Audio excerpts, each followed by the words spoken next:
ચલો ગાઈસ, સ્વાગત છે ફરીથી એક નવા મિની બ્લોગમાં. અને આપણે આવી ગયા હતા ખંભાળીએ ગાઈસ. તો ગાઈસ ખંભાળીએ આવી ગયા હતા ને હવે ત્યાંથી જો આપણે રેલવે પાટા ટપીને આપણે જવાનું છે મોટા પણ કરે. આપણે તો જવાનું છે હાલીને ફટાફટ. તો ગાઈસ આપણે આવી ગયા હતા એની દુકાને, જોઈ લે ગાઈસ, ગટકેશ્વરમાં. એકદમ વસ્તુ તમને બધી મળી જશે, જોઈતા રહેજો ગાઈસ. બહુ મોજ કરવાની છે અહીંયા. અને જોઈ લે ગાઈસ, આ જોઈ લે એકદમ મસ્તની આપણે જે લાદી કહેવાય ને, લાદીયું છે ગાઈસ. તમને તેમ લાગતું છબી નહીં ગાઈસ, લાદી છે. તમારે કોઈ પણ મતલબ ચોડી હોય બારે ભગવાનની તો બધી તમને જડી જશે ગાઈસ. અને ગાઈસ જોઈ લો, આપણે જોતા હતા ને બધું સામાન છે અહીંયા. આપણે મોટા પણ દુકાન કહેવાય તો મોટા પણ નહીં, ભાઈની દુકાન.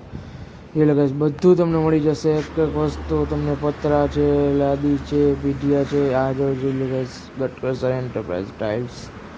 ઓલ વસ્તુ તમને મળી રહેશે અહીંયા ગાઈસ. જોતા રહેજો. અને ગાઈસ આપણે નવરાત્ર તો વયા ગયા ઉપર. એને બહુ ઊંચા માળ છે, ઊંચા માળ છે. તો આપણે જાઓ તો એ ઉપલા માળે, હાવ ચોથા માળે તારે રખડવાની એવી મજા આવે ઉપર. વ્યૂ એવો આવે મસ્તીનો નજારો. જોતા રહેજો ગાઈસ. આવી ગયા હેઠે, જોઈ શકો તો તમે. આ નીચેનો જો ગાઈસ, પવનની તો ફૂંકારી પડે. તો ગાઈસ જોઈ લો. બાકી તો મળ્યા આપણે નવા મિની બ્લોગમાં. બધાને જય શ્રી કૃષ્ણ, બાય.